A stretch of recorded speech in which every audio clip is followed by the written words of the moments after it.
Itu dikatakan demikian, dan aku mendengar suara dari sorga berkata, tuliskanlah, berbahagialah orang-orang mati yang mati dalam Tuhan sejak sekarang ini. Sungguh kata Roh, supaya mereka boleh beristirahat dari jerih lelah mereka, karena segala perbuatan mereka menyertai mereka. Ya, sekali lagi saya akan bacakan dari Wahyu 14 ayat 13. Dan aku mendengar suara dari sorga berkata, tuliskan, berbahagialah orang-orang mati yang matinya dalam Tuhan sejak sekarang ini. Sungguh kata Roh, supaya mereka boleh beristirahat dari jerih lelah mereka, karena segala perbuatan mereka menyertai mereka. Biarlah setiap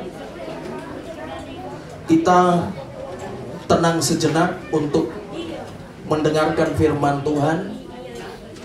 Ya, saya minta kita tenang sejenak. Mari mulai kita menghargai kebenaran firman Tuhan. Bapak Ibu Saudara yang dikasihi Tuhan, bahwa Alkitab mengajarkan kepada kita bahwa kehidupan manusia itu tidak berakhir di kuburan. Ya, saya percaya bahwa ajaran agama apapun, bahwa kehidupan manusia itu tidak berakhir di kuburan saja, saudara. Tetapi ada kehidupan selanjutnya yang akan mereka jalani dalam kehidupan mereka. Dan Alkitab pun mengajarkan kepada kita tentang hal itu. Jadi kematian itu adalah peristirahatan yang sementara saja. Ya, sementara saja.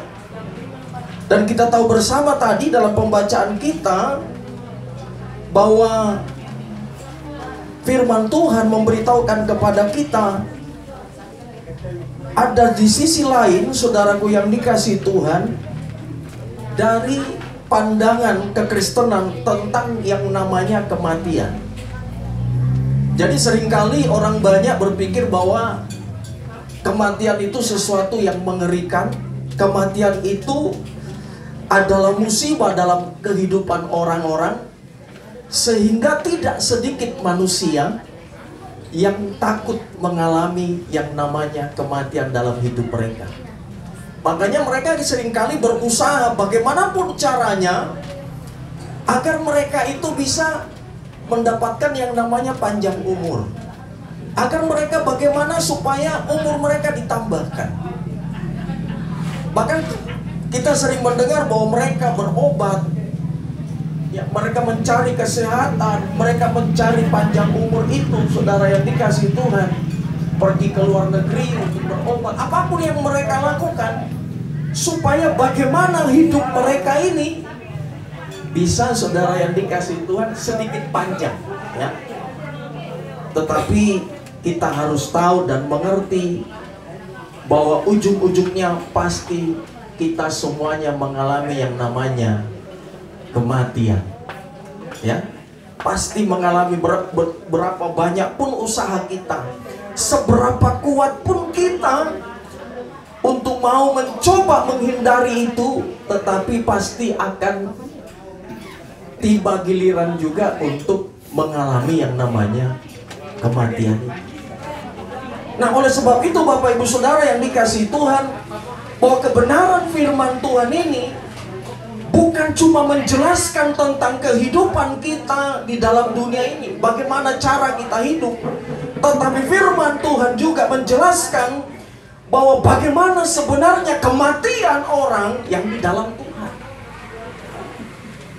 Supaya orang-orang Kristen itu, saudara yang dikasihi Tuhan, bisa juga mengerti, bisa juga tahu bahwa bagaimana sebenarnya orang-orang Kristen itu di dalam kematian mereka. Nah, saudara, dikatakan tadi bahwa Yohanes ini mendengar suara dari sorga. Berarti ini adalah suara dari Tuhan. Berarti ini adalah satu ketetapan dari Tuhan. Ya, yang perlu kita imani, ini bukan perkataan manusia, tetapi ini adalah perkataan Tuhan ditujukan kepada kita anak-anak Tuhan, bahwa dikatakan, saudaraku, berbahagialah. Diawali dengan saudara kata berbahagia. Ya, bukan diawali dengan berdukalah, sedihlah, tetapi diawali dengan saudara berbahagialah. Orang-orang mati yang matinya di dalam Tuhan. Ya, jadi jauh dari pengertian menyedihkan, jauh dari pengertian yang dikatakan musibah atau sesuatu yang sangat menakutkan, saudara. Tetapi Tuhan mengawali dengan kata berbahagialah, saudara yang dikasihi Tuhan. Nah, yang menjadi pertanyaan adalah, mengapa kematian orang percaya itu, orang Kristen itu disebut berbahagia? Sekalipun memang, saudara, ada duka, ada tangisan, karena kita akan mengalami yang namanya perpisahan sementara. Nanti kita akan ketemu dengan angkong, atau seringkali orang panggil di tempat ini toke kiala. Kita akan ketemu dengan dia dalam suasana dan fisik yang berbeda nanti, dan tentunya bertemu bersama-sama dengan Tuhan. Nah, saudara, kenapa kematian orang percaya itu disebut berbahagia? Yang pertama, saudaraku, Alkitab mencatat tadi, supaya mereka dapat beristirahat, saudara. Ya, dikatakan tadi, saudaraku, bahwa sungguh kata Roh, supaya mereka beristirahat dari jerih lelah mereka. Ya, jerih lelah sini menggambarkan tentang apa? Jerih lelah sini menggambarkan tentang, saudara, bagaimana manusia itu, saudaraku, ketika dia hidup di dalam dunia ini, mereka harus berjuang, saudara yang dikasihi Tuhan. Bagaimana mereka berjuang keras untuk menghadapi yang namanya persoalan, untuk menghadapi yang namanya sakit penyakit, untuk menghadapi yang namanya pergumulan, untuk menghadapi yang namanya ketakutan.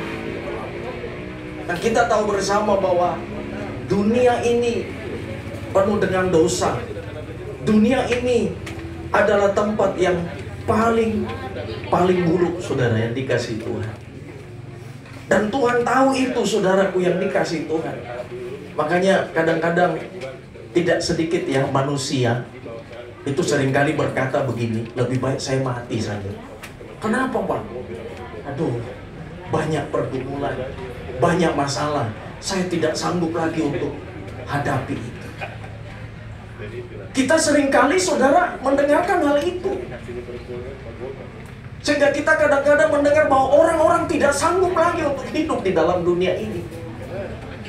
Tetapi kabar baik hari ini, saudaraku yang dikasihi Tuhan, bahwa ketika Tuhan mengizinkan adanya kematian dalam manusia, itu bukan karena Tuhan jahat. Itu bukan karena Tuhan benci kepada manusia, tetapi di dalam perbuatan Tuhan, kita harus mengerti bahwa Alkitab mencatat Tuhan itu kasih. Ya, Tuhan itu kasih, Tuhan itu maha pengampun, Tuhan itu maha pengasih, maha penyayang. Tidak ada yang bisa menandingi kasihnya, tidak ada yang bisa menandingi pribadi Tuhan.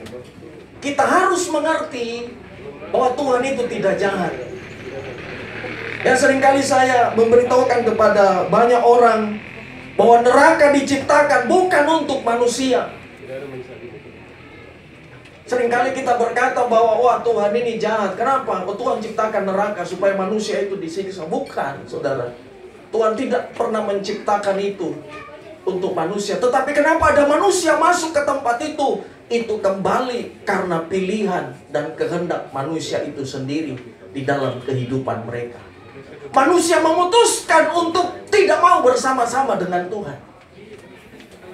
Maka manusia yang memutuskan untuk tidak mau bersama-sama dengan Tuhan itu, maka manusia harus mencari tempat yang lain. Karena tempatnya Tuhan ada di sorga. Kita yang tidak mau bersama-sama dengan Tuhan, kita yang menolak perintah-perintah Tuhan, kita yang menolak untuk hidup sungguh-sungguh di dalam Tuhan, itu semuanya berawal dari keputusan kita. Nah, saya percaya bahwa seringkali hamba-hamba Tuhan, pendeta sudah memberitahukan kita tentang kebenaran, tentang pribadi Tuhan. Tetapi seringkali kita kurang percaya, tidak mau melakukan perintah-perintah Tuhan di dalam kehidupan kita. Maka oleh sebab itu, mari saudaraku yang dikasihi Tuhan, kita perlu memperhatikan dengan benar kebenaran firman Tuhan. Ya, dikatakan tadi saudaraku bahwa beristirahat saudaraku dari jerih lelah. Ya. Makanya saudara yang dikasihi Tuhan, kalau kita baca dalam Matius 11, saya minta anak-anak Tuhan tenang sejenak. Mari dengarkan firman Tuhan dengan seksama. Matius 11 ayat 28 sampai 29. Marilah kepadaku, perhatikan, semua yang letih lesu dan berbeban berat. Ya, aku akan memberikan kelegaan kepadamu. Ini yang Tuhan bilang, saudara. Marilah kepadaku semua yang letih lesu dan berbeban berat, aku akan memberikan kelegaan kepadamu. Pikullah kuk yang kupasang dan belajarlah kepadaku, karena aku lemah lembut dan rendah hati, dan jiwamu, perhatikan, akan mendapat apa? Mendapat ketenangan, saudara. Ya. Jadi Bapak Ibu Saudara, kematian itu Tuhan izinkan dalam kehidupan kita supaya manusia itu istirahat. Ya. Kata istirahat di situ, saudara, artinya saudara yang dikasihi Tuhan, manusia itu menjadi nyaman. Ya, makanya kalau saudara baca kitab Wahyu, Alkitab katakan begini, bahwa di sana nanti tidak ada lagi air mata, tidak ada lagi persoalan, ya, tidak ada lagi ketakutan, melainkan di sorga di sana cuma ada kebahagiaan dari selama-lamanya sampai selama-lamanya bagi kita. Jadi melalui peristiwa kematian itu, Tuhan sebenarnya mau menunjukkan kasih kita. Melalui peristiwa kematian itu, Tuhan mau menunjukkan kepada manusia bahwa dunia ini cuma sementara. Istilahnya kita ini cuma transit, Bapak Ibu. Kita cuma transit di dunia ini. Ada kehidupan yang sesungguhnya nanti, yang di sana, di saudaraku yang dikasihi Tuhan, itu kita hidup dari selama-lamanya sampai selama-lamanya. Kalau kita ngerti bahwa hidup kita ini cuma transit, kita ngerti bahwa kalau hidup kita ini cuma numpang saja dalam dunia ini, dan ada kehidupan yang sebenarnya yang akan kita jalani dalam hidup kita, maka saya percaya saudara akan bersiap-siap. Ya, saudara akan bersiap-siap untuk menuju ke tempat yang sebenarnya yang Tuhan sudah sediakan bagi Bapak Ibu Saudara. Nah, saya percaya saudara tidak akan menghabiskan waktu percuma di tempat yang sementara ini. Ya, tetapi saudara akan memanfaatkan waktu, karena ini cuma sementara. Memanfaatkan waktu sebaik-baiknya di dalam kehidupan kita. Ya, supaya saya dan saudara itu, saudara yang dikasihi Tuhan, Tuhan kasih mengerti dalam hidup kita bahwa kita ini cuma sementara. Boleh bekerja, boleh memburu karir, tapi percayalah saudara yang dikasihi Tuhan bahwa itu semuanya fana, itu semuanya pasti saudara akan tinggalkan. Tidak ada yang akan kita bawa nanti ke sana. Hanya Alkitab tadi katakan, kepada kita, saudaraku, bahwa ya, dikatakan tadi di dalam Wahyu 14 ayat 13 dikatakan gini, ya, supaya mereka beroleh istirahat dari jela lelah mereka. Perhatikan, karena segala perbuatan mereka menyertai mereka. Segala perbuatan mereka akan menyertai mereka. Jadi sekali lagi bahwa kematian ini kita harus terima, karena yang pertama itu keputusan yang mutlak dari Tuhan, yang nggak bisa dibantah. Kalau Tuhan sudah berkehendak, kalau Tuhan sudah berfirman, itu pasti terjadi. Supaya Tuhan melepaskan kita sebenarnya dari segala penderitaan, segala kesusahan-kesusahan yang ada di dalam dunia ini. Ya. Jadi intinya kalau saya mau bilang begini, bahwa kita berterima kasih, ya kan? Kita berterima kasih karena adanya kematian dalam kehidupan kita. Karena itu justru akan membawa kita untuk apa? Bertemu dengan Tuhan. Saya percaya saudara semuanya rindu untuk bertemu dengan Tuhan. Amin. Nah, saudara, yang kedua, kenapa kematian